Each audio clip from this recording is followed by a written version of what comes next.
Good evening students, कैसे हैं आप सब। स्वागत है आप सभी का आज की इस लाइव सेशन में।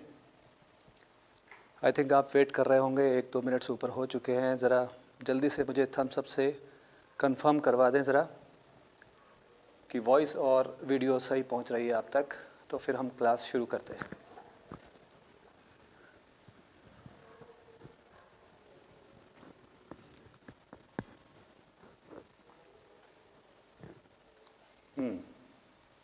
Good, thank you Amit. ठीक है स्टूडेंट्स, जो टॉपिक चल रहा है पिछले 2-3 दिन से वो है change of voice. Active voice को पैसिव वॉइस में चेंज करना सिखाया जा रहा था। वॉइस का टॉपिक चल रहा है। पूरा टॉपिक करने के बाद हम कुछ डिफ़िकल्ट सेंटेंसेस, लॉन्ग सेंटेंसेस तक पहुँचे थे। जिस तरह का स्टाइल एग्ज़ाम में पूछा जाता है, जिस पैटर्न पे क्वेश्चन एग्ज़ाम में पूछे जाते हैं। गुड, ठीक है। पूरा टॉपिक करने के बाद जहां हमने कल क्लास को छोड़ा था, यहाँ छोड़ा था, ये कुछ मैंने बता तो दिया था लेकिन वर्बली बोल दिया था शायद। अब आपके सामने लिखा हुआ है कि जब टेंस वाइज हमने देखा, टेंस वाइज पैसिव किस तरह कराए गए, तो सबसे पहले कौन से टेंस की बात आई थी? Simple present. It means present के तीनों, फिर पास्ट के तीनों और फ्यूचर के दोनों। एक बार फिर से देख लें कि जब पैसिव बनता है किसी टेंस का, सिर्फ टेंस वाइज देख रहे हैं, पैसिव बनता है तो वर्ब की शक्ल क्या रहती है? वैसे तो मेन वर्ब हमने बताया कि हमेशा ही थर्ड फॉर्म में रहती है। मेन वर्ब हमेशा थर्ड फॉर्म में रहती है, दिख रही है। और टीचर ने पहले बताया, शुरू करने से पहले ही बताया कि वर्ब हमेशा थर्ड फॉर्म में रहती है। लेकिन एक बार फिर से देख लें, क्योंकि आपको पहुंचना है बड़े सेंटेंसेस तक, और इतने बड़े सेंटेंस में एकदम कहाँ मिस्टेक चल रही है ये पहचानना बड़ा मुश्किल हो जाता है। इसलिए हम थोड़ा सा यहाँ रिविज़न लेके आगे बढ़ेंगे। सिंपल प्रेजेंट टेंस में पैसिव की शक्ल होती है इज़ या एम या are plus V3। Present continuous में रहती है इज एम आर के साथ बीइंग और जुड़ जाता है फिर V3। और प्रेजेंट परफेक्ट में रहती है हैज़ बीन, हैव बीन करके V3। ये हमें मालूम है, लेकिन एक बार आपको इसलिए दिखाया कि हम पहुंचने वाले हैं बड़े सेंटेंसेस तक। वहाँ हमें परेशानी नहीं आए, उनको आपने कर दिया, तब आप समझें कि अब हुआ है पैसिव का पूरा टॉपिक। ठीक है।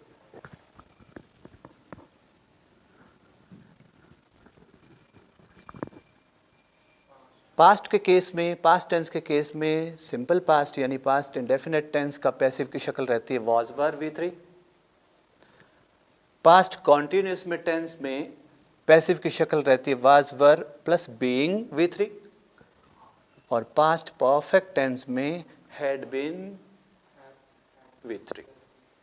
Has been, have been present perfect में, और पास्ट परफेक्ट में हैज, हैव की जगह क्या आ जाता है? हैड। वही पैटर्न है, हैज़ बीन या हैव बीन V3 की जगह हैड बीन V3 लिया गया। ठीक है, यहाँ तक भी आपको कल आप ही ने बताया था, एक बार फिर से बता रहा हूँ ताकि हम आगे बढ़ सकें। फिर हमने देखा कि फ्यूचर टेंस के केस में क्या होता है। फ्यूचर टेंस के केस में will, shall plus be plus V3 simple future में, और फ्यूचर परफेक्ट टेंस में will have, shall have been V3।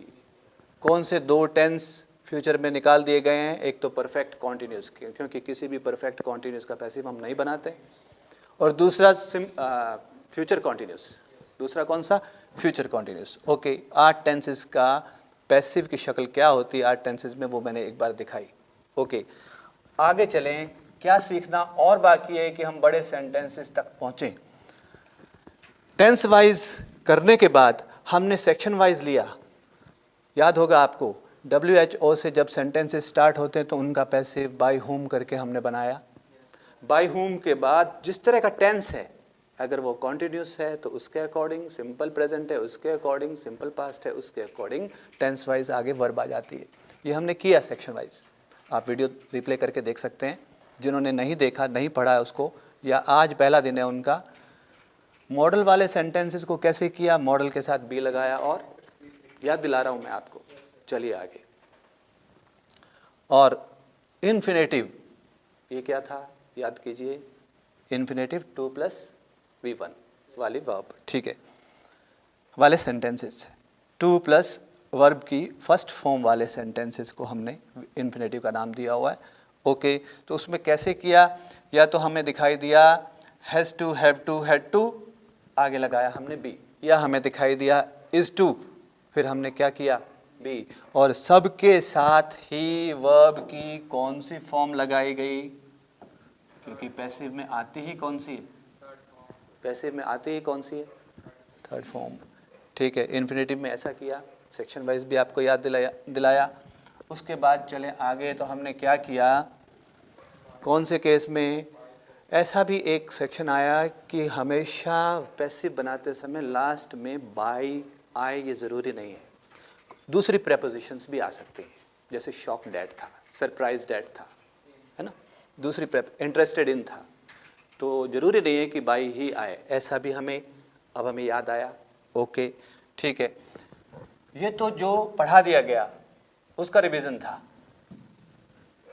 अब देखें आगे, बड़े सेंटेंसेस तक पहुंचने का सफ़र तय कर रहे हैं हम। क्या लिखा है इसको पहले अच्छे से समझ लेना, अच्छे से समझ लेना, क्योंकि बड़े सेंटेंसेस में अब यहाँ से मिस्टेक करनी शुरू करते हैं स्टूडेंट्स, या समझ नहीं आती बात, उसका कारण ये होता है। क्या कारण है, कुछ वर्ब्स होती हैं डूइंग वर्ब्स, ये कौन सी है सर, ट्रांजिटिव इंट्रांजिटिव सुना है, रेगुलर इरेगुलर वर्ब्स सुना है, हेल्पिंग वर्ब्स सुनी है, ऑक्सिलरी वर्ब्स सुनी है, ये कौन सी वर्ब्स होती हैं, डूइंग वर्ब्स। ओके, और दूसरी कौन सी लिखी है, हैपनिंग वर्ब्स। बहुत आसान है, नाम पहली बार ज़रूर देखे हों, सुने हों, लेकिन डूइंग वर्ब्स मीन्स जिन वर्ब्स में एक्शन होता है। एक्शन होते का मतलब या तो कोई किसी को काम को करता है, एक्शन होता है, इट मीन्स काम किसी के द्वारा किया गया है। सपोज एग्जाम्पल, जितना टॉपिक हमने किया उसमें ज़्यादातर एग्जाम्पल ही यही आए हैं, क्योंकि इनका भी एग्जाम्पल सामने दिया नहीं गया, है ना।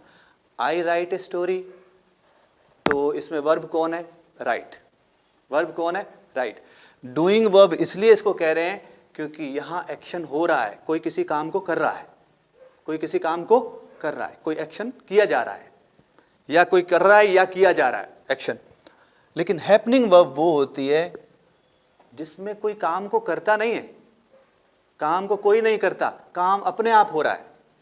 ये कैसे हो रहा है, जैसे कि आप देखें example, the glass fell down, एक एग्जाम्पल लिखा हुआ है, विजिबल है ना, द ग्लास फेल डाउन। अभी ग्लास को ना तो किसी ने गिराया है, हम क्या कह रहे हैं, गिलास गिर गया, कुर्सी टूट गई, यहाँ ये नहीं कह रहे ना कि रमेश ने कुर्सी तोड़ दी या कुर्सी तोड़ दी गई, ये भी नहीं कह रहे। अगर हम ऐसे भी कहें कुर्सी तोड़ दी गई तो इट मीन्स किसी ने तो तोड़ी है ना, किसी ने तो तोड़ी है। लेकिन हम सीधा कहते हैं कुर्सी टूट गई, इट मीन्स काम को करने वाला कोई नहीं है। The glass fell down, glass अब हवा से गिरा, किसी कारण से गिर गया, किसी ने गिराया नहीं है। काम को करने वाला यानी डूअर यहाँ शामिल नहीं है कि किसी ने काम को किया है या किसी के द्वारा काम किया गया है, दोनों में से कुछ भी नहीं है। ये ग्लास गिर गया, ग्लास गिर गया, इट मीन्स ग्लास ने कोई एक्शन नहीं किया। देखा जाए तो इस सेंटेंस में वर्ब कौन है, फेल, ओके, सब्जेक्ट कौन है, द ग्लास। ग्लास यहाँ किसी काम को कर नहीं रहा है, जानते हो ना, ग्लास ने कोई काम नहीं किया है, उस पर काम हुआ है लेकिन वो भी किसी के द्वारा नहीं किया गया, उस पर काम हुआ है वो भी किसी के द्वारा नहीं किया गया। एक एग्जाम्पल और लिखा है, माई हेड स्टॉप्ड वर्किंग, यहाँ हेड का जो मतलब है वो ब्रेन है। मेरा तो कई बार हम कहते हैं ना कि मुझे कुछ समझ में ही नहीं आया, मेरा तो दिमाग काम करना बंद कर गया भैया। माई हेड स्टॉप्ड वर्किंग, अब ये देखिए सब्जेक्ट कौन है, माई हेड, वर्ब कौन है, स्टॉप्ड। ये कैसी वर्ब है, हैपनिंग, मतलब अपने आप कुछ हुआ है। यहां हेड ने कोई काम नहीं किया। अगर मैं इसकी जगह ये लिखूं, आई स्टॉप्ड द कार, मैंने ब्रेक लगाई, कार को रोका, आई स्टॉप्ड, तो यहां पे स्टॉप्ड क्या है, एक कैसी वर्ब है, डूइंग, क्योंकि एक्शन को कोई कर रहा है, कोई एक्शन हो रहा है। समझ रहे हैं बात? ठीक है। माई हेड सब्जेक्ट जरूर नजर आ रहा है, लेकिन वो उस काम को कर नहीं रहा। कौन से काम को? स्टॉप करने के। लेकिन आई स्टॉप द कार, यहां काम को मैं कर रहा हूं, यहां कार को रोक रहा हूं, स्टॉप करने का काम मैं कर रहा हूं। तो डूइंग वर्ब, हैपनिंग वर्ब, इनको क्यों बताया? इनकी नॉलेज नहीं है। वो जो बड़े सेंटेंसेस आपके सामने दिखाई देते हैं, उनमें आप मिस्टेक थोड़ा फील तो करते हैं, कुछ यहाँ गलत है, लेकिन ये नहीं मालूम, कंफर्म नहीं होता कि गलत क्या है और सही कैसे हो जाएगा। ठीक है, चलिए आगे। ट्रांजिटिव वर्ब, इंट्रांजिटिव वर्ब के बारे में तो हमें जानकारी है, फिर से बता दिया। ट्रांजिटिव वर्ब कौन? टॉपिक को शुरू करने से पहले बताया, दैट हैज़ एन ऑब्जेक्ट, जिसके पास कोई ऑब्जेक्ट होता है, और इंट्रांजिटिव जिसके पास कोई ऑब्जेक्ट नहीं होता। Got it? ये सारी एक बार पता चली। ठीक है, आगे बढ़ते हैं।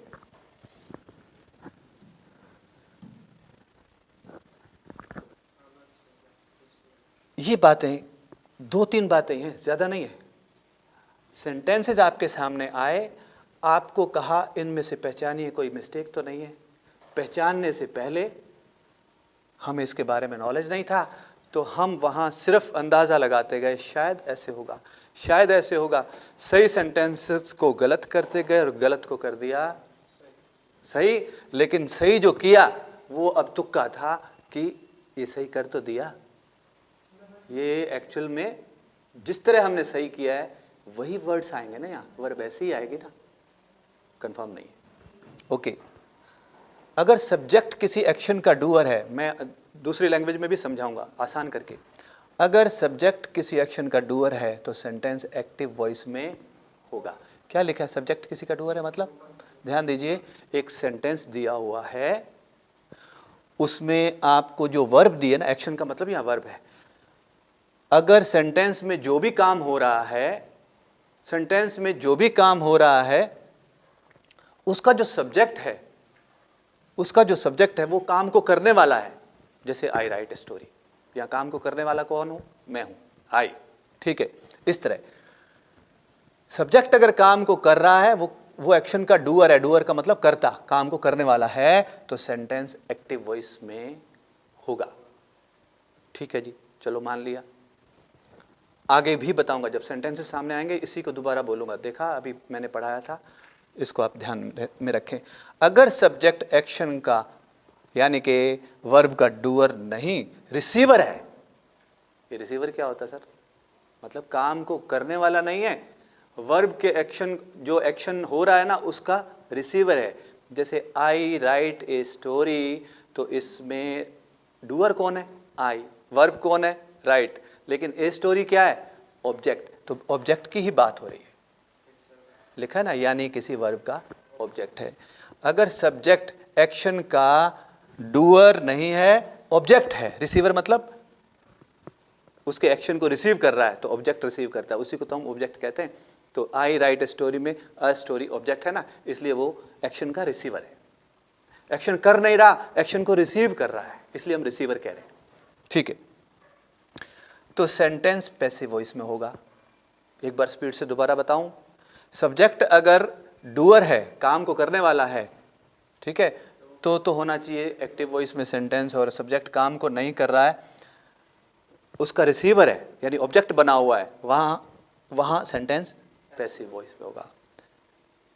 ऑब्जेक्ट को हमने अगर सब्जेक्ट बनाया है और वो डूअर नहीं है, सब्जेक्ट तो बना के आपने सामने शो तो कर रखा है, लेकिन वो उस काम का डूअर नहीं है, करता नहीं है, तो सेंटेंस पैसिव वॉइस में होगा। लेकिन इसके साथ इन दोनों बात को कौन सी बात काटती है? एक आगे और भी आ रही, जो अभी अभी समझाई, वो क्या?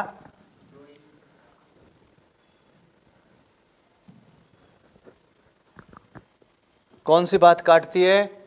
अगर सब्जेक्ट एक्शन का डूअर तो है, लेकिन वर्ब इंट्रांजिटिव है, इस पे तो पूरा टॉपिक ही करवाया। जब वर्ब ट्रांजिटिव होती है यानी उसके पास कोई ऑब्जेक्ट होता है तो पैसिव बनाते हैं, और वर्ब इंट्रांजिटिव होती है तो पैसिव नहीं बनता। इसलिए वर्ब इंट्रांजिटिव है या फिर हैपनिंग वर्ब हो तो सेंटेंस एक्टिव वॉइस में होना चाहिए, उसका पैसिव ना करें। ओके, 3 बात समझ में आई ना। इंट्रांजिटिव होती है तो सर हमें मालूम है पैसिव वैसे ही नहीं बनता, है ना। और हैपनिंग वर्ब क्या होती है पहले समझा के निकला। हैपनिंग वर्ब वो वर्ब्स जिसमें कोई काम को करता नहीं है, ना ही काम किसी के द्वारा किया जा रहा है, ऐसे कुछ सेंस निकलता हो। My head stopped working, the glass fell down, अपने आप हो रहे हैं ये काम। ठीक है, चलिए अब आते हैं हम छोटे सेंटेंसेस पहले, फिर आएंगे बड़े। एक बार स्टूडेंट्स ये बताइए, एक सेंटेंस 2 बार लिखा हुआ है, एक सेंटेंस 2 बार लिखा हुआ है। द ट्रेन हैज अराइव्ड और the train has been arrived. जिनको पूरा नॉलेज नहीं है एक्टिव पैसिव का, उनको या तो दोनों सेंटेंसेस राइट लगते हैं या दोनों रॉन्ग लग रहे हैं, या फिर एक रॉन्ग एक राइट लग रहा है, लेकिन ये नहीं मालूम कि राइट कौन सा है और रॉन्ग कौन सा है। तो यहाँ हम कैसे निकालेंगे अब बात, जो अभी अभी 3 पॉइंट्स आपको पढ़ाए उससे निकालते हैं। वैसे तो समझ कम आता है, एक आपको सेंटेंस का मीनिंग ज़रूर आना चाहिए। The train has arrived, arrived होता क्या है, आ पहुँचना, और रीच क्या होता है, कहीं पे जाके पहुँचना। अराइव मीन्स आ पहुँचना, और कहीं पे जाके पहुँचने को क्या कहते हैं, reach. I reached the station, मैं पहुँचा, इट मीन्स जाके पहुँचा। ट्रेन पहुँच गई, इट मीन्स आके पहुँची है। ठीक है, आ पहुँची है। The train has arrived, the train has been arrived.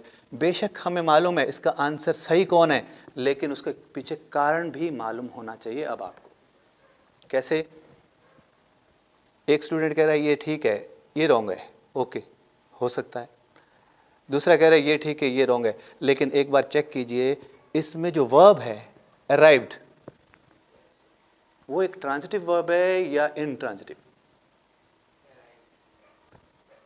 Arrive जैसे बोलते हैं आगे ऑब्जेक्ट हो सकता है या नहीं हो सकता। पहुंचना, the train has arrived, train पहुंची है, आगे क्या का जवाब मिल रहा है, ट्रेन क्या क्या चीज पहुंची है, ट्रेन क्या पहुंची है।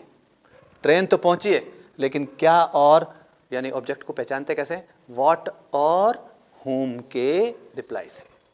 ना तो यहाँ व्हाट का रिप्लाई है और ना ही यहाँ होम का रिप्लाई है। तो इसको मैं फिर से डिस्कस नहीं कर रहा, क्योंकि पूरे टॉपिक में यही बात चलती रही। ऑब्जेक्ट पहचाना आपने, ऑब्जेक्ट पहचाना, ठीक है। The train has arrived, has been arrived. तो दोनों में से पहले ये बताइए दिखाई कौन सा दे रहा है, कौन पैसिव है कौन एक्टिव। लिखा हुआ सही गलत नहीं पूछ रहा मैं, कौन एक्टिव लिखा है और कौन पैसिव लिखा है। ये एक्टिव है और हैज़ बीन अराइव्ड। आपको वर्ब से देखने पर पता चल जाना चाहिए ये पैसिव में लिखा है, या वर्ब को देखने से पता चल जाना चाहिए ये पैसिव में लिखा है या एक्टिव में लिखा है। ये है एक्टिव और ये है पैसिव। ठीक है, पता चलने के बाद अब चेक ये करना है कि सही कौन सा और गलत कौन सा है। तो जो वर्ब भी इंट्रांजिटिव है उसका पैसिव बनना चाहिए, नहीं बनना चाहिए। इट मीन्स ये सेंटेंस पैसिव में होना ही नहीं चाहिए। तो जब आपको दोनों में से ये मालूम है कि कौन पैसिव लिखा और कौन नहीं लिखा, आंसर आपके पास है, हाँ कि ना, आंसर आपके पास है। ठीक है, इट मीन्स अगर हम इसको राइट कर भी रहे हैं ना, कुछ student the train has been arrived, sir सही लग रहा है, हमने पढ़ा है कहीं ऐसे ही होता है, तो आपको यहाँ ये भी पता चल गया कि ये गलत क्यों है। ट्रेन ने आने का काम अपने आप किया है। हम ये कहते हैं ट्रेन आ गई, टाइम हो गया, ट्रेन आ गई। देखो हम क्या आप कभी ये सुना है टाइम हो गया ट्रेन पहुँचा दी गई, क्योंकि यहाँ पहुँचना पहुँचाना लिखा है। ट्रेन पहुँचा दी गई, अरे टाइम हो गया 7 बज गई, वो देखो आवाज़ आ रही है, ट्रेन पहुँचा दी गई या ट्रेन आ गई। तो ये एक्शन अपने आप होने वाला एक्शन है, या यूं मानिए कि अराइव्ड वर्ब ही इंट्रांजिटिव है। तो इंट्रांजिटिव में पैसिव होना नहीं चाहिए। इंट्रांजिटिव के पास ऑब्जेक्ट नहीं होता, ऑब्जेक्ट से ही हम पैसिव स्टार्ट कर सकते हैं। तो ये तो इंट्रांजिटिव वर्ब को लेकर पैसिव शो किया गया है। इट मीन्स ये हुआ गलत और ये हुआ सही। एक, चलिए दूसरे पे।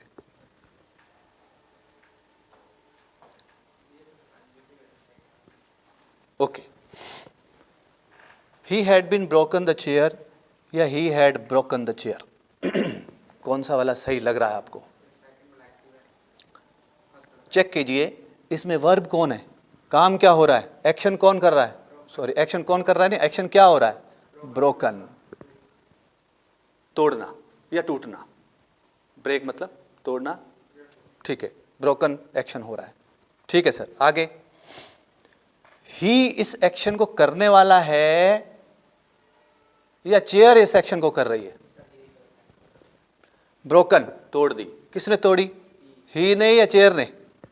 ही ने। सब्जेक्ट, सेंटेंस में जो सब्जेक्ट है वो सेंटेंस का डूअर है या नहीं, काम को करने वाला है या नहीं, वर्ब का डूअर है या नहीं, काम को करने वाला है या नहीं, करने वाला है। तो सब्जेक्ट किसको बना रखा है, जो काम को करने वाला है। सब्जेक्ट जब डूअर हो और वर्ब हो ट्रांजिटिव, तो सेंटेंस कौन से वॉइस में होना चाहिए, एक्टिव में कि पैसिव में? सब्जेक्ट कौन है, ही, ब्रोकन का, तोड़ने, किसी चीज को तोड़ा गया है, तोड़ा किसने है, ही ने। तो he had been broken the chair, Hindi तो यही समझ में आती है, उसने चेयर तोड़ दी, और यहां लिखा है he had broken the chair. तो दोनों में फर्क कैसे करें? जब एक्शन का डूअर सब्जेक्ट बना रखा हो, सब्जेक्ट बना रखा है ना, एक्शन का डूअर कौन है, ही, एक्शन का डूअर कौन है, ही, सब्जेक्ट बना रखा है ना, यहां डूअर, यहां सब्जेक्ट बना रखा है, तो इट मीन्स ये सेंटेंस जो है वो एक्टिव वॉइस में होना चाहिए, पैसिव में नहीं। पैसिव में कब होता है, अगर ऑब्जेक्ट को हम सब्जेक्ट बना के सामने लाएं, यानी सेंटेंस के सब्जेक्ट किसको शो करें, जिस पे काम हो रहा हो, काम को करने वाला नहीं, जिस पे काम हो रहा हो। यहां काम हो किस पे रहा है, चेयर पे। काम हो क्या रहा है, तोड़ने का, कर कौन रहा है, ही, हो किस पे रहा है, चेयर पे। आपको यहां लिखा गया the chair has been broken या हैड बीन ब्रोकन, नहीं। स्टार्ट कहां से लिया गया, सब्जेक्ट किसको बना रखा है, काम को करने वाले को, किसको, डूअर को ही सब्जेक्ट बना रखा है, डूअर को। जो 3 पॉइंट्स हम पढ़ गए उनको फिर से देखिए। सब्जेक्ट है यहाँ का डूअर यानी ही, तो सेंटेंस एक्टिव वॉइस में होना चाहिए। और एक बार यहीं से चेक करो, अगर किसी को कम समझ में आया, यहाँ सब्जेक्ट तो है ही, लेकिन रिसीवर कौन है, वर्ब का रिसीवर कौन है, इट मीन्स ऑब्जेक्ट कौन है, द चेयर। एक बार द चेयर से स्टार्ट करेंगे तो पैसिव बन सकता है, एक्टिव नहीं। द चेयर हैज बीन या had been broken, the chair had been broken. तो आपको पता होना चाहिए, गौर करना जरा, the chair had been broken का मतलब क्या होता है, चेयर तोड़ दी गई, बाय हिम, उसके द्वारा।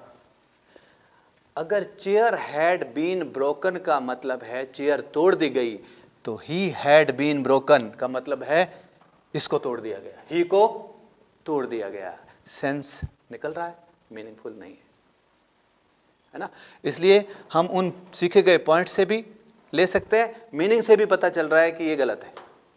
सही कौन सा है, he had broken the chair. अच्छा, इसका पैसिव क्या बनेगा, he had broken the chair का पैसिव क्या बनेगा, the chair had been broken by him, the chair had been broken by him. और यहां लिखा है he had been broken, it means chair had been broken मतलब चेयर तोड़ दी गई थी, और ही हैड बीन ब्रोकन मतलब ही को तोड़ दिया गया था। इस तरह मीनिंग आ रहा है ना, तो मीनिंग ये सही दे रहा है। और उसके पीछे कारण भी मैंने बताया, वर्ब है ब्रोकन, डूअर कौन है, ही, उसी को सब्जेक्ट बना रखा है, इट मीन्स सेंटेंस एक्टिव में होना चाहिए। पैसिव में कब होगा, जब वर्ब के ऑब्जेक्ट को ये सब्जेक्ट बना के सामने लाए। द चेयर से स्टार्ट होता ना सेंटेंस, तो ये ऐसे बोलता, पैसिव में बोलता the chair had been broken by him. आगे बढ़ो।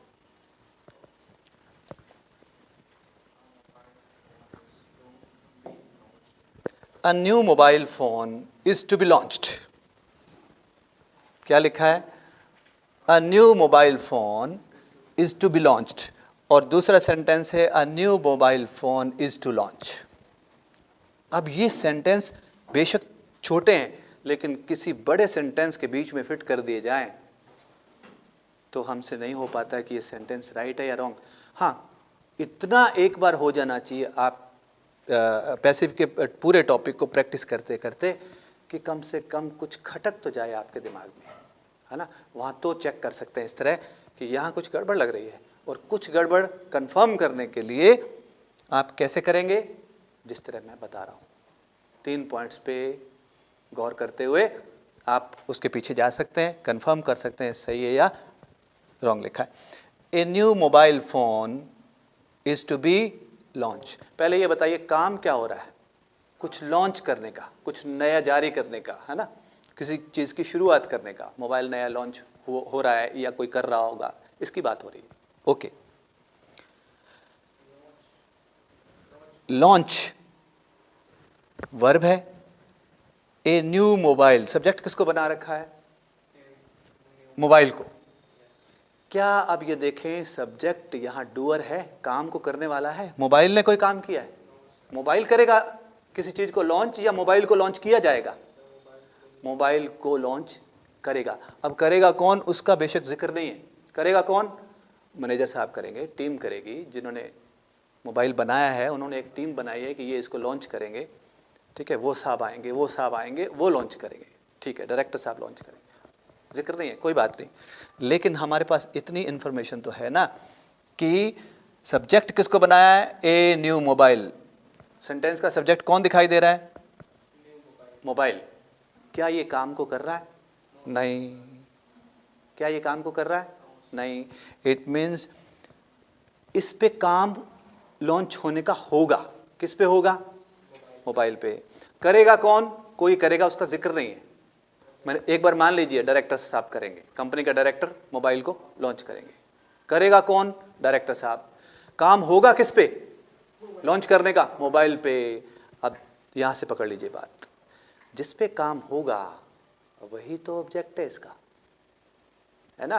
तो जिस पे काम होगा उसको हम डूअर कहते हैं या रिसीवर? रिसीवर। रिसीवर से को सब्जेक्ट बना के सेंटेंस में रखा गया है। रिसीवर को, एक्शन के रिसीवर को सब्जेक्ट बना के सेंटेंस में रखा गया है।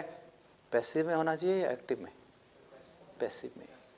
और डूअर को सब्जेक्ट बनाते हैं तो एक्टिव में। इतनी आसान बात कहीं नहीं मिलेगी।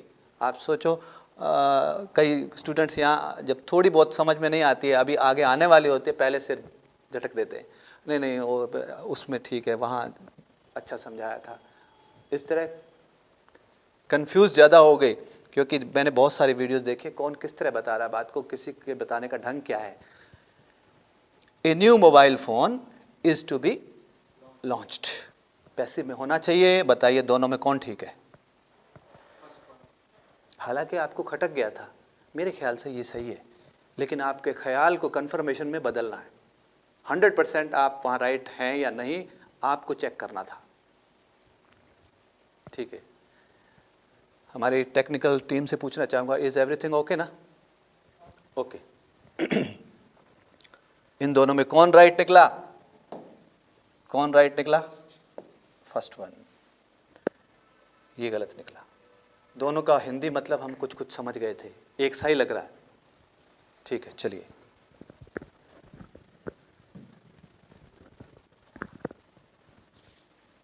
बड़े सेंटेंसेस आ गए सामने। ये छोटे आपको क्यों समझाए मैंने? ताकि बड़े पर अटैक कर सको, और वो भी कंफर्मेशन के साथ। ओके, देखें, हालांकि ये 2-3 सेंटेंसेस कल कर दिए थे हमने,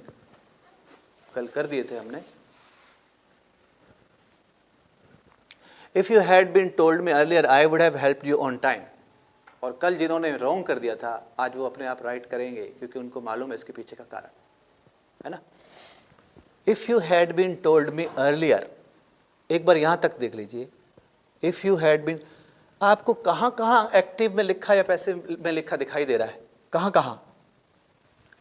you had been told me earlier, you had, verb कहाँ कहाँ देख लीजिए, ये हैड बीन टोल्ड, ये पैसिव लिखिए या एक्टिव, ये आपको पता होना चाहिए। हैड के साथ बीन है, फिर थर्ड फॉर्म है ना, पहचान पता होनी चाहिए अब, क्योंकि topic section wise tense wise पूरा किया गया है ना।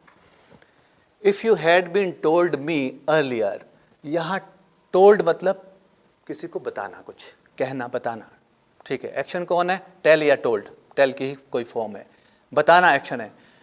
बताने का काम कौन कर रहा है? यू, यानी काम को कर कौन रहा है? यू कर रहा है, उसी को सब्जेक्ट बनाया, वर्ब के, एक्शन के, डूअर को ही सब्जेक्ट बनाया ना। तो ये एक्टिव में होना चाहिए कि पैसिव में? एक्टिव में। आपने देख लिया यहाँ ये किस शक्ल में है? पैसिव की, बस यहीं से बात पकड़ लो। If you had told me earlier होना चाहिए।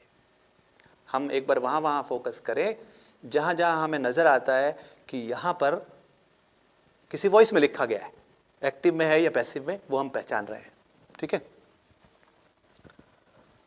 Okay. Unfortunately, he met with an accident yesterday and had to admit in a local hospital for treatment. कल इसका आंसर तो दे दिया था, लेकिन उसका कारण पता चल रहा है कि कैसे आंसर दिया गया था, कैसे पता चले कि यहाँ पे क्या आना चाहिए। हो सकता है ये राइट भी हो सकता है ये राइट लिखा हो, है ना। Unfortunately, he कौन? किसी इंसान की बात हो रही है, एक बार उसका नाम कोई भी, एक बार संजय मान लो, कोई नाम रख देते हैं। Unfortunately Sanjay met with an accident, meet with an accident का मतलब होता है एक्सीडेंट हो जाना। संजय का कल एक्सीडेंट हो गया, and had to admit in a local hospital. अब ये बताइए, संजय को किसी ने हॉस्पिटल में जाके एडमिट करवाया है या संजय ने किसी को जा करके एडमिट कराया है? किसी ने संजय को हॉस्पिटल पहुंचाया है या संजय ने किसी और आदमी को हॉस्पिटल पहुंचाया है?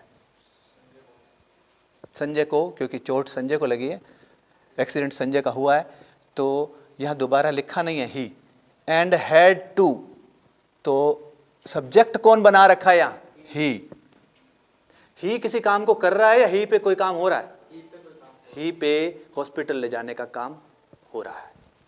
तो ये होना चाहिए had to be admitted, passive में होना चाहिए। कैसे होना चाहिए? had, फिर to का क्या होना चाहिए? to be, और उसके बाद पैसिव में थर्ड फॉर्म आती है या फर्स्ट या सेकंड? थर्ड, हमेशा थर्ड, to be admitted होना चाहिए। आपने आंसर्स दे दिए यहाँ, अच्छा लग रहा है, गजब सर, ठीक है, थैंक यू। और कोशिश करूँगा, जिनको कम समझ में आती है ना, हमारी कोशिश रहती है कि थोड़े से एग्जाम्पल को और आप साफ कर दे, क्लियर कर दे, ताकि वो भी जो तंग हो रहा है ना स्टूडेंट, उसको भी पता चले क्या हो रहा है ना। परेशानी सिर्फ उनको हो सकती है जिन्होंने आज पहली बार क्लास ज्वाइन की है, उनको शायद पता न, हाँ, उनको अगर पहले का सारा मटेरियल आता है, इंटेलिजेंट है, किया हुआ है पहले कहीं, उनको भी समझ में आ रहा होगा ये कैसे पता चलता है, ठीक है। She has regularly been tried the different ways to solve the problem. यहाँ ये तो पता चल गया कि काम को करने वाला कौन है? शी। काम को करने वाला कौन है? काम हो क्या रहा है? किसी चीज़ को डिफरेंट वेज, किसी प्रॉब्लम को सॉल्व करने के डिफरेंट वेज ट्राई किए जा रहे हैं या किए जा चुके हैं या ऐसा कुछ है, लेकिन ये ट्राई किया किसने? शी नहीं, है ना, ठीक है। उसी को सब्जेक्ट बना रखा है, उसी को ही सब्जेक्ट बना रखा है।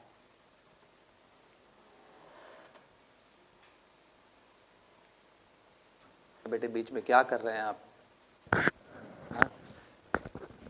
हैप्पी मैरिज कर रहे हैं? क्लास के बाद कीजिए, पहले बात को सुन लें, समझ लें, क्योंकि ऐसी चीज़ आपको बार बार नहीं मिलेगी। मैं ये दावा करता हूँ कि बहुत सारी वीडियोज़ आपने देखी होंगी, लेकिन एक बार में बात साफ हो जाए ये बहुत कम मिलेगा, ठीक है। शी हैज़ रेगुलरली बीन या तो हो ट्राइंग। अगर हम ट्राइंग करते हैं, एक बार आपको बताना है, अगर हम करते हैं ट्राइंग तो ये कौन सा टेंस बन जाएगा? हैज़ बीन, एक बार रेगुलरली को छोड़ दो, has been trying, present perfect continuous, active में या पैसिव में, ये भी मालूम होना चाहिए। सर हैज़ के साथ बीन लिखा है तो पैसिव, ऐसे ऐसे मत पहचानिए, क्योंकि परफेक्ट कॉन्टिन्यूस जो प्रेजेंट टेंस होता है ना, परफेक्ट कॉन्टिन्यूस, उसमें वर्ब किस तरह आती है? हैज़ बीन प्लस वर्ब की फर्स्ट फॉर्म के साथ आईएनजी, परफेक्ट कॉन्टिन्यूस टेंस में। Present perfect continuous has been V1 ING, है ना। तो हैज़ बीन ट्राइंग, सब्जेक्ट कौन है? शी है, इसलिए सेंटेंस एक्टिव में होना चाहिए या पैसिव में। फिर से बोल देता हूँ, सब्जेक्ट शी है, शी एक्शन का डूअर है।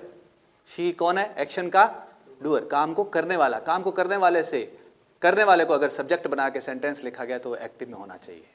बहुत हर बार बोल रहा हूँ मैं, हर बार, ये नहीं कि मैंने पहले बता दिया अब नहीं बताऊँगा, हर बार बोल रहा हूँ, हर सेंटेंस पे बोल रहा हूँ, ठीक है। काम को करने वाले को अगर सब्जेक्ट बना के सेंटेंस को लिखा जा रहा है तो वो एक्टिव वॉइस में होना चाहिए। जिस पे काम हुआ अगर उसको सब्जेक्ट बना के लिखा जा रहा है तो सेंटेंस पैसिव में होना चाहिए ना, ठीक है। She has regularly been trying, अगर रेगुलरली ना होता तो हम ये भी कर सकते थे, शी हैज़ ट्राइड, अकेला ट्राइड, ताकि एक्टिव बन सके। शी हैज़ ट्राइड करेंगे तो कौन सा टेंस बनेगा एक्टिव में? टेंस वाइज जिस तरह पहचानते हो, हैज़ ट्राइड, प्रेजेंट परफेक्ट, है ना, ठीक है। तो इन दोनों में एक आंसर हो सकता है, लेकिन हैज़ बीन कहना गलत क्यों हुआ? क्योंकि किधर चली गई बात? Has been plus third form लिख रखी है इसने, ये किधर चली गई? पैसिव की तरफ, पैसिव बन गया ना। तो पैसिव नहीं बनाना है, एक्टिव बनाना है। चलिए आगे, ध्यान से देखें, पूरा देखें, है ना। बीच में अगर आपका कहीं दिमाग इधर उधर हो भी रहा है तो वापस जल्दी आ जाए, पूरा देखें इसको। 15 people killed in a police firing in the capital on Sunday. 15 people killed in a police firing in the capital on Sunday. Meaning तो पूरा समझ में आ गया। क्या बात हुई? राजधानी में, कैपिटल में संडे को क्या बात हो गई? पुलिस फायरिंग में 15 लोग मारे गए। काम क्या हुआ? मरने या मारने का।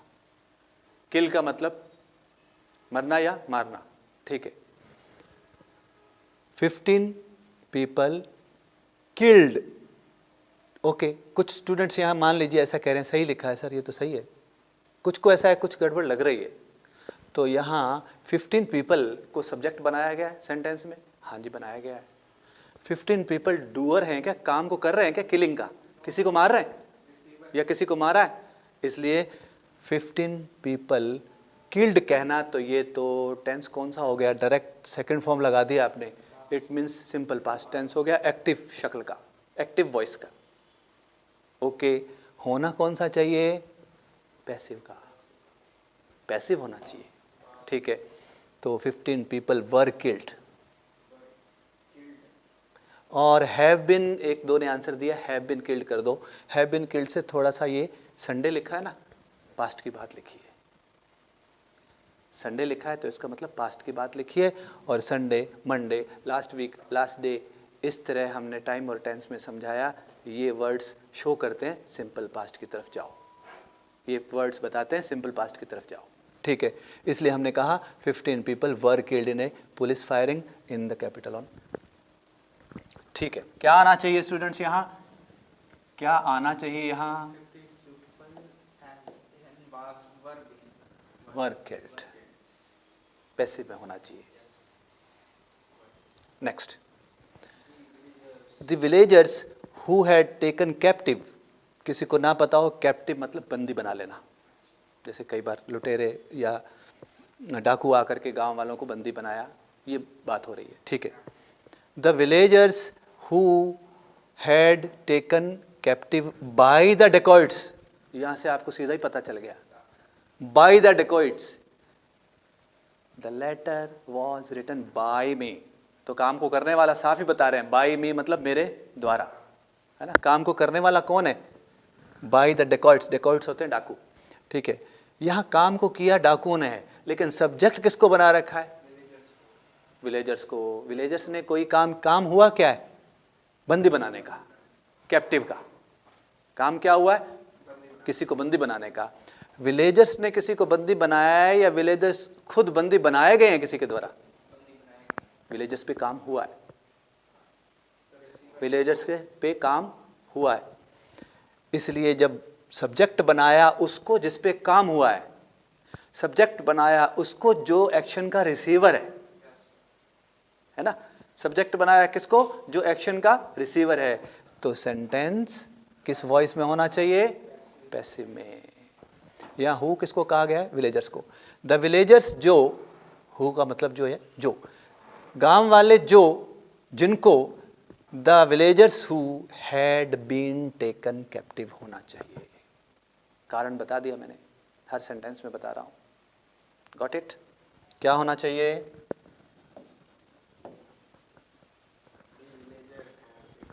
The villagers who had been taken captive by the dacoits. यहाँ तक अगर पढ़ें तो बाय द डेकॉइट्स साफ बता रहा है ये पैसिव शक्ल में होना चाहिए सेंटेंस, क्योंकि बाद में लिखा है बाय द डेकॉइट्स। सेंटेंस का एंड हम ऐसे तो करते हैं, ठीक है, by me, by him, by the dacoits करके एंड किया गया, तो समझ जाओ कि ये पैसिव में होगा, तभी तो आगे लिखा है बाय द डेकॉइट्स। ओके, दूसरा कारण जिस तरह मैंने 3 पॉइंट समझाए उसमें भी सही निकल रहा है। आगे चलिए, अभी तक ट्रैक पे है गाड़ी, अभी बदली नहीं है।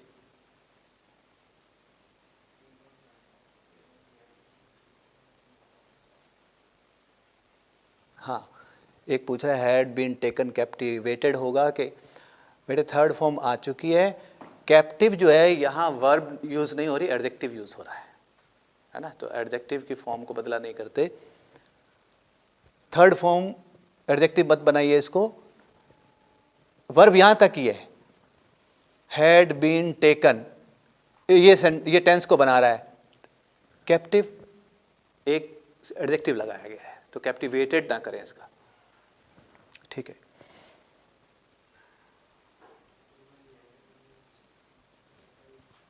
Even the animals recognize the person whom they are treated kindly. पहले तो मीनिंग समझ लो, मोटा मोटा meaning. Even the animals recognize the person, यहाँ तक कि जानवर भी उस पर्सन को पहचानते हैं, यहाँ तक कि जानवर भी उस पर्सन को पहचानते हैं।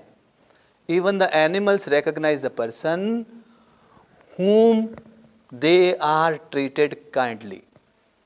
Whom किसको कहा है, पर्सन को या जानवरों को। देखिए, even the animals recognise the person whom, person के लिए आ रहा है, whom they are treated kindly. Verb किस तरह, आर ट्रीटेड, ये एक्टिव को शो कर रही है कि पैसिव को। Is am are plus third form, is am are plus third form ये एक्टिव बना रही है कि पैसिव, पैसिव, ठीक है। अब हमें ये चेक करना है ये पैसिव में होना चाहिए या नहीं। पर्सन हुम से कुछ याद आया, एक सेक्शन, हुम दे किसके लिए आया, दे आर ट्रीटेड, दे किसके लिए आया, पर्सन के लिए या जानवरों के लिए, एनिमल्स के लिए। हुम दे आर ट्रीटेड काइंडली की जगह होना चाहिए by whom they are treated. ये हु से, बाय हुम से जब हम पैसिव बनाते हैं तो यहाँ होना चाहिए by whom they are treated kindly, जिनके द्वारा, सेंस भी निकल रहा है, जिनके द्वारा वो प्यार से ट्रीट किए जाते हैं। बाय हुम जिनके द्वारा, हु का मतलब होता है कौन, किसने, और बाय हुम का मतलब होता है के द्वारा, किसी के द्वारा। तो पर्सन जिनके द्वारा they are treated kindly, it means passive तो ठीक लिखा, पैसिव भी होना चाहिए, लेकिन गड़बड़ कहाँ है, होम की जगह अकेला होम नहीं, क्या होना चाहिए, बाय होम। ये हु वाले सेक्शन से दिया गया, जो सेक्शन वाइज कराए थे, हु से बाय होम होता है। ठीक है, पसंद आ रहा है, अच्छा लग रहा है, आपके कमेंट्स बता रहे हैं, ठीक है।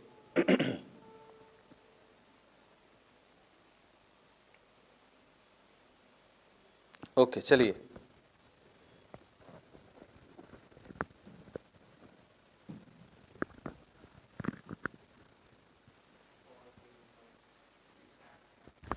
पहले मीनिंग समझते हैं। मीनिंग समझ में आ रहा है, फिर तो आगे बढ़ते हैं। For giving up the bad habit of smoking, किस चीज के लिए? गिव अप एक फ्रेजल वर्ब है, जैसे कल बताई थे मैंने। लुक के साथ फॉर लग जाए तो कुछ और मीनिंग है, लुक इनटू कुछ और मीनिंग देता है, लुक आफ्टर देखभाल करना कुछ और मीनिंग देता है। ऐसे ही गिव का मतलब देना होता है, लेकिन गिव अप होता है त्याग देना, छोड़ देना, हौसला छोड़ने को, हार मानने को भी कहते हैं, ठीक है। For giving up the bad habit, तो बैड हैबिट छोड़ने की बात हो रही है। गंदी आदत छोड़ने के लिए, काय की गंदी आदत? स्मोकिंग की छोड़ने के लिए यूज ऑफ च्यूइंगम, चिंगम जिसको चिंगम बोलते हैं हम, यूज ऑफ च्यूइंगम, सही वर्ड ये होता है, यूज ऑफ च्यूइंगम और सिमिलर अदर मेथड, और इस तरह का कुछ और भी, मतलब एक तो चिंगम और कुछ और मेथड भी कैन बी हेल्प्ड लिखा है लास्ट में। Okay, can be helped. कैसे होना चाहिए सेंटेंस? वेट करूं, ठीक है। हाँ, कुछ हार्ड है इसलिए आप लिख रहे हैं, थोड़ा सा हार्ड लग रहा है इसीलिए क्योंकि एग्जाम में जो आएगा अगर उसको नहीं करवाएं तो फिर तो बाकी तो इजी था ही, है ना। वो सीढ़ियाँ हम चढ़ते चढ़ते हम वहाँ तक पहुँचें कि हार्ड सेक्शन एग्ज़ाम में जिस तरह आएगा उसको पहचान जाएं, उसके पीछे क्या चीज़ चल रही थी कैसे पहचानें, पूरा टॉपिक अगर ध्यान नहीं है, इसलिए मैंने सेक्शन वाइज कराया आपको। खिचड़ी नहीं बनाई कि अगर ऐसे आ जाए तो ऐसे कर देना, वैसे आ जाए तो वैसे कर देना, तो आप वहाँ नहीं पहचान पाते, एकदम से ध्यान नहीं रहता। स्मोकिंग जैसी गंदी आदत छोड़ने के लिए च्युइंग गम का यूज़ या फिर सिमिलर इसी तरह की कोई दूसरी चीज़ कैन बी, या तो करें कैन बी हेल्पफुल, कंप्लीट कर दें, है ना, या फिर इसको लिखें एक्टिव में, कैन बी हेल्प्ड नहीं, क्या होना चाहिए? कैन हेल्प,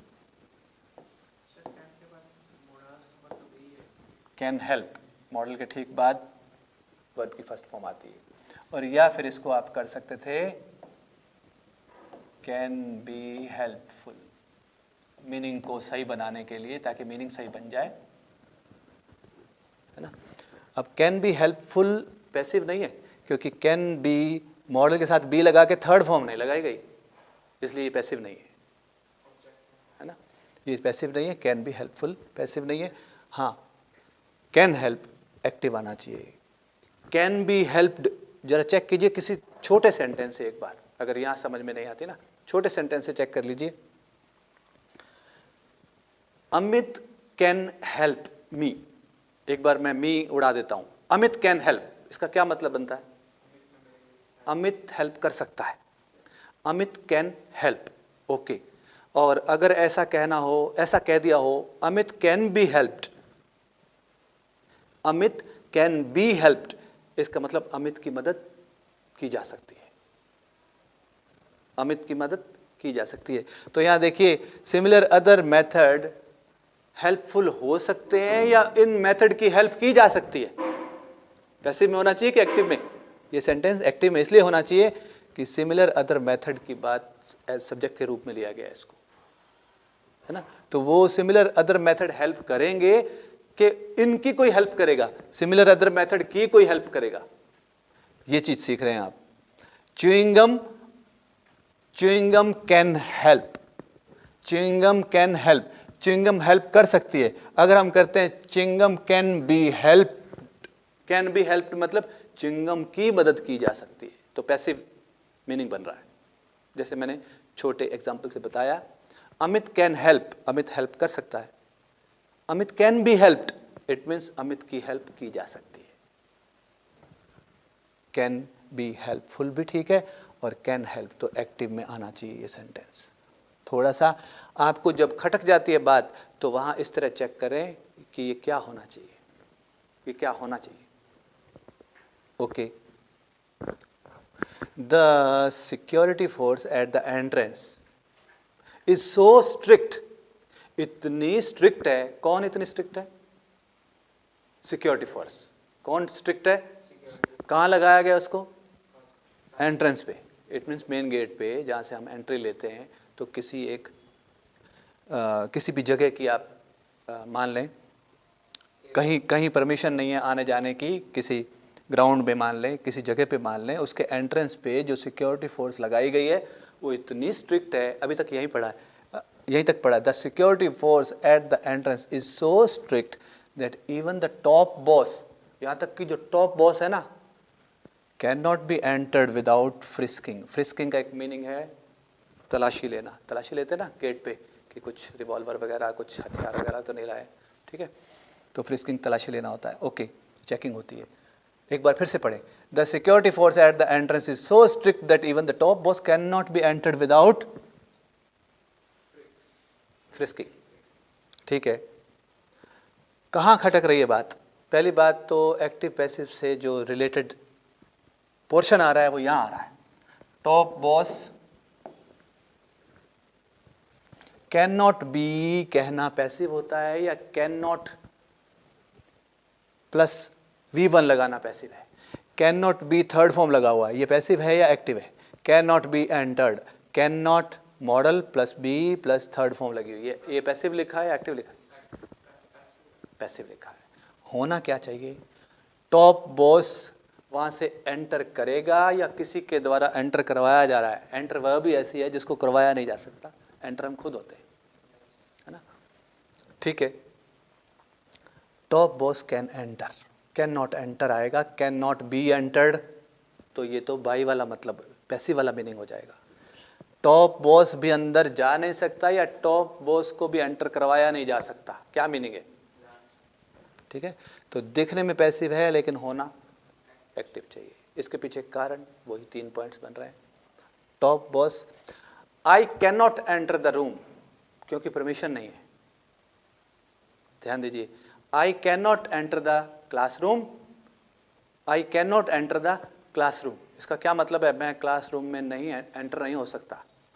इसको यूं कहना, I can not be entered the classroom, I can not be entered. किस में कह दिया? पैसिव में. काम को एंटर को करने वाला कौन है? एंट्री करने वाला कौन है? मैं. उसी को सब्जेक्ट बना रखा है. तो आप जानिए, डूअर को सब्जेक्ट बनाएंगे तो सेंटेंस एक्टिव में होना चाहिए कि पैसिव में? एक्टिव में.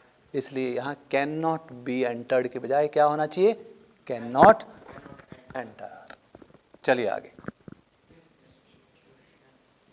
ये हार्ड पोर्शन आपने सीखा तो सब सीखा, क्योंकि जितना ये 4 दिन 4 पीरियड्स हमने पैसिव में लगाया ना, इस वजह से लगाया है. अगर सीधा करते, ये हमारे बस की बात नहीं थी. हाँ, 100 में से कुछ 2-4% स्टूडेंट होंगे जिन्होंने पहले कोर्स कर रखे हैं, उनको पता चलता है यहाँ ये होना चाहिए, लेकिन उसके पीछे कारण पूरा फिर भी मालूम नहीं चलता है. This institution had founded by some noble souls. Noble souls महान आत्माएं, लेकिन इसका जो सही मतलब है, जो बढ़िया बढ़िया इंसान हैं, फिलैंथ्रोपिस्ट्स हैं, है ना, दूसरों का भला करते हैं, पैसा अपनी जेब से लगाते हैं. तो नोबल सोल्स के द्वारा इस इंस्टीट्यूशन का फाउंडेशन रखना, नींव रखना, फाउंडेड स्थापना करना. ठीक है, फाउंडेड बाई से ही पता चल रहा है. फाउंडेड बाई ये पैसिव में होना चाहिए था, है ना. जिसका एंड हम बाई पे कर रहे हैं, इसका मतलब इसकी शक्ल पैसिव में होनी चाहिए. तो this institution had been founded by होना चाहिए. यहाँ से क्लियर हो गया. क्या होना चाहिए? हैड बीन आना चाहिए. हैड बीन फाउंडेड बाई होना चाहिए. फॉर द वेलफेयर, वेलफेयर का मतलब होता है भलाई. For the welfare of the poor, गरीब लोगों का भलाई के लिए नोबल सोल्स द्वारा इस इंस्टीट्यूशन का उद्घाटन किया गया था. क्लियर है? उम्मीद है आपको अच्छा लग रहा है, आपको समझ में आ रही है.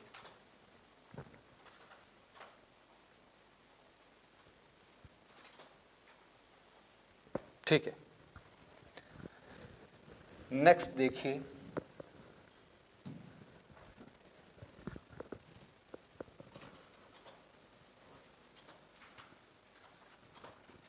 मैं चाहता हूँ अगर आप ऑफलाइन क्लास में बैठे होते, आपसे पूछते, आप आंसर देते, है ना, तो यहाँ थोड़ा सा वेट करना पड़ता है आपके कमेंट का।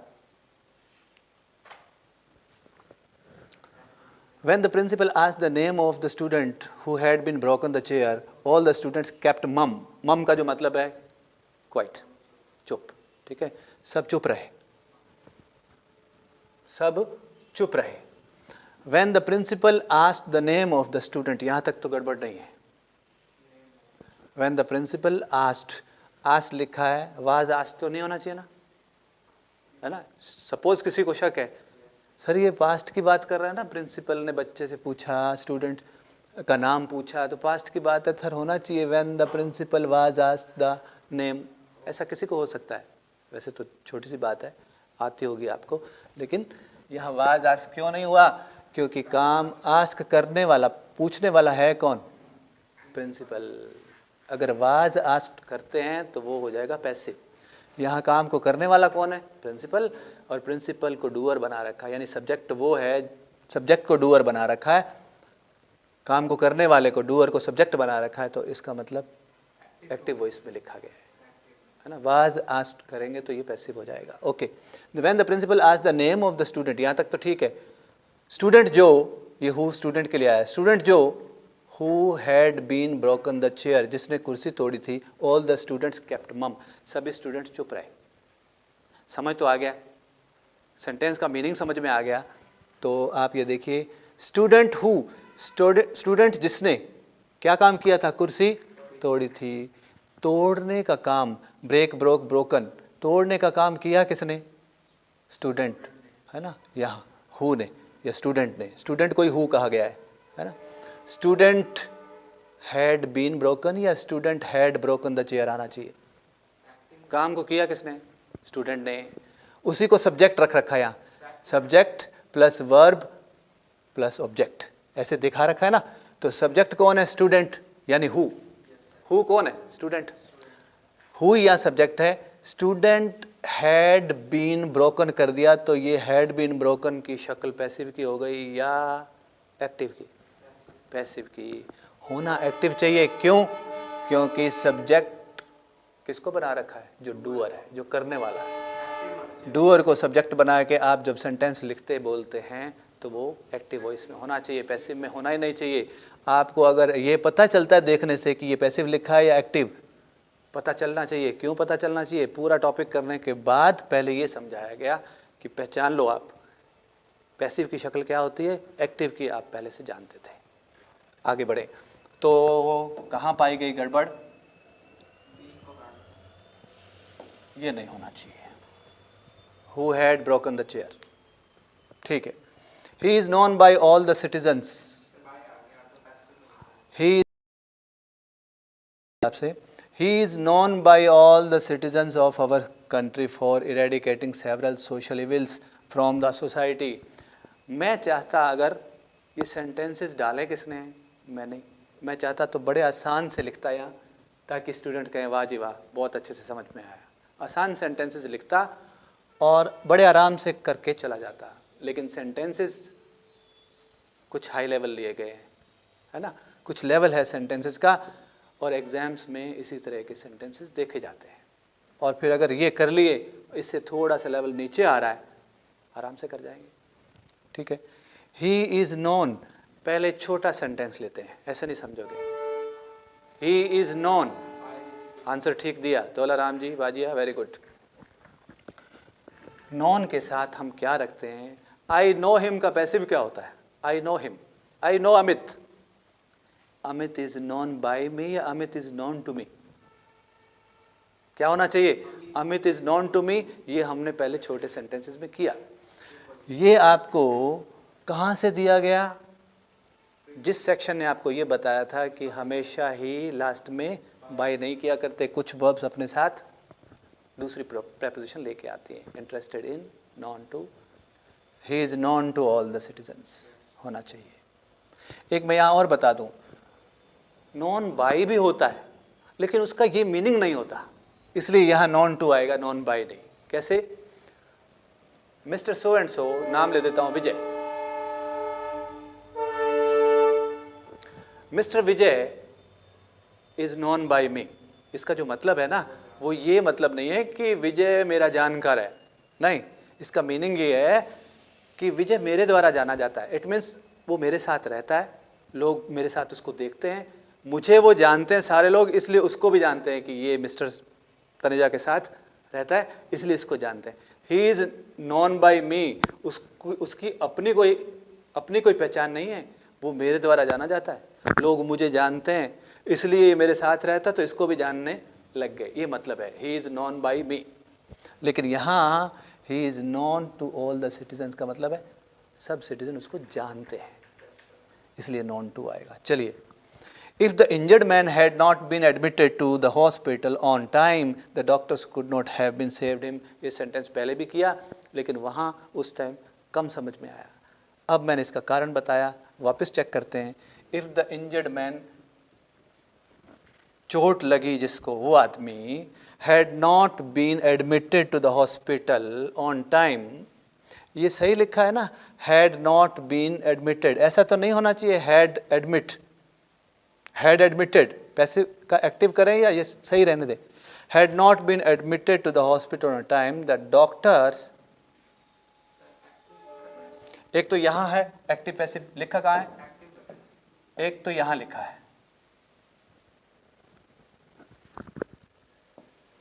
इंजर्ड मैन, जिसको चोट लग गई, वो किसी को हॉस्पिटल में एडमिट करवाने जाएगा कि खुद कोई उसको लेके जाएगा, घर के लोग उसको लेके जाएंगे जिसको चोट लगी, या चोट लगी वाला इंसान किसी को हॉस्पिटल ले जा रहा है खुद, तो काम खुद पे हो रहा है ना। तो बताइए ये एक्शन का डूअर है, काम खुद पे हो रहा है, कर नहीं रहा, डूअर मतलब करने वाला, डूअर मतलब करने वाला, इस पे काम हो रहा है, तो ये एक्शन का रिसीवर हुआ कि डूअर हुआ, रिसीवर है ना। कौन से एक्शन का, एडमिट, एडमिट होना या एडमिट करना, अब पता नहीं होना है इसका मतलब पता नहीं करना है। तो आप बताइए इंजर्ड मैन ने किया है किसी को एडमिट या एडमिट हुआ है, किसी ने इंजर्ड मैन को एडमिट किया है, तो इंजर्ड मैन एक्शन का रिसीवर है, ऑब्जेक्ट है, एक तरह से ऑब्जेक्ट है, रिसीवर है, उसी से सेंटेंस, उसी को सब्जेक्ट बनाया गया है। जब रिसीवर को सब्जेक्ट बनाएंगे तो सेंटेंस पैसिव में होना चाहिए, पैसिव में ही लिखा है, इसलिए राइट है। To hospital on time the doctors could not have been saved him, the doctors could not have been saved him, the doctors could not have saved him, been नहीं आना चाहिए। सर क्यों नहीं आना चाहिए, क्योंकि अब इतने इतने सेंटेंस में सब्जेक्ट कौन है, डॉक्टर्स, बचाने का काम कर रहे हैं, वर्ब कौन है, सेव, बचाना, ठीक है, काम को कर कौन रहा है, डॉक्टर्स, तो एक्शन के डूअर हुए कि रिसीवर, एक्शन के डूअर। सब्जेक्ट जब एक्शन के डूअर को बनाया जाता है तो सेंटेंस एक्टिव वॉइस में होना चाहिए, है ना, इसलिए आंसर हुआ could not have saved him. समझे, ये था आपका पैसिव का टॉपिक।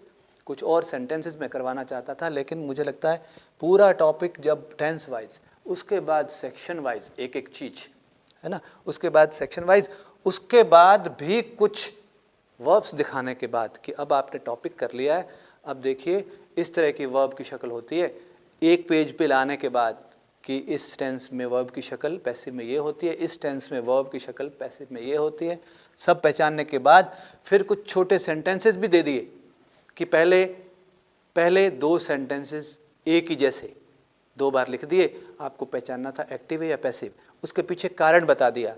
कारण क्या बताया, अगर किसी सेंटेंस में सब्जेक्ट किसको बनाया, डूअर को, सब्जेक्ट बनाया डूअर को तो सेंटेंस होना चाहिए एक्टिव में, सब्जेक्ट बनाया रिसीवर को तो सेंटेंस होना चाहिए पैसिव में, और अगर उसके बाद सब्जेक्ट काम को करने वाला तो ठीक है दिया हुआ सामने, लेकिन वर्ब इंट्रांजिटिव है। वर्ब कौन सी है, इंट्रांजिटिव। इंट्रांजिटिव में हम सोचने लगे ये क्या होता है, इंट्रांजिटिव मतलब जिसका ऑब्जेक्ट नहीं होता, तो जिसका ऑब्जेक्ट ही नहीं है उसको पैसिव में पलट कैसे दोगे, तो पैसिव में होना नहीं चाहिए। और हैपनिंग वर्ब जो है, हैपनिंग का मीनिंग बता दिया मैंने, है ना, वीडियो रिप्ले करें देखें, हैपनिंग वर्ब का जो मीनिंग है अपने आप होने वाला काम, है ना। माई हेड स्टॉप थिंकिंग या स्टॉप वर्किंग, जब मुझे पता चला ना डॉक्टर साहब आ रहे हैं और मुझे तो इंजेक्शन देंगे, तो भैया मेरा तो दिमाग काम करना बंद कर गया।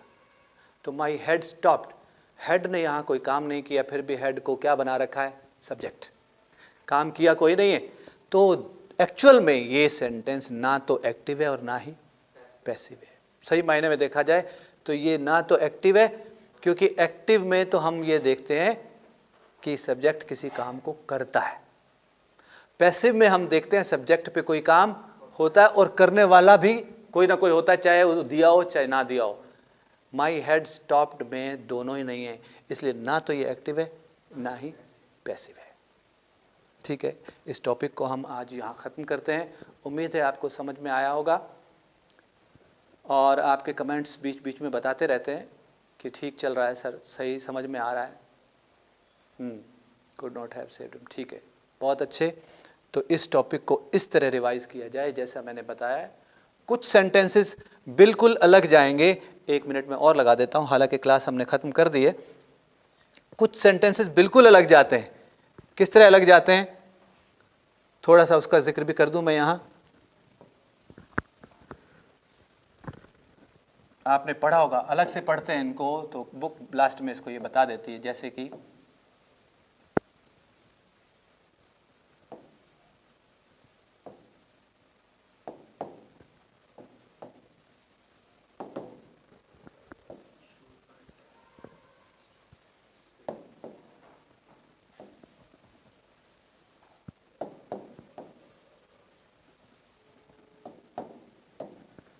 किस तरह बनाते हैं इनको। पैसिव के अंदर हम देख चुके हैं कि वर्ब जो होती है उसको थर्ड फॉर्म में रखा जाता है, तो सेंटेंस को इधर उधर से सेट करने पर थोड़ा वर्ब को थर्ड फॉर्म में हम रख नहीं पा रहे थे। इसका जो सेंस है, शुगर टेस्ट्स स्वीट, क्या मतलब है, शुगर किसी काम को कर रही है, पहली बात तो कर नहीं रही, ठीक है, लेकिन ये नियम से बाहर जा रही है बात, है ना। 99% टॉपिक चला नियम पे, तो कुछ सेंटेंसेस सामने ऐसे आए, सर इनका बनेगा कैसे, कैसे होगा, कुछ को मालूम है ये, शायद कोई ना कोई जवाब दे देगा अभी। शुगर टेस्ट स्वीट, तो सेंटेंस बनेगा sugar is sweet when it is tested. Quinine, इसका क्विनिन क्या होती है, जिसको हम कुनैन कहते हैं, मलेरिया में जो दवाई दी जाती है ना, क्विनिन टेस्ट्स बिटर, कड़वी होती है, उसका टेस्ट कड़वा होता है, कड़वी लगती है, तो इट मीन्स कैसे बनेगा, इसको देख के, quinine is bitter when it is tested, ऐसे होना चाहिए। बची बात भी आपको थोड़ी बता दी, इस तरह के सेंटेंसेस को भी आप प्रैक्टिस कर लीजिए। ठीक है, टॉपिक ठीक से करवा दिया गया, अब आपकी तरफ से बाकी है काम, प्रैक्टिस जारी रखें। Thank you.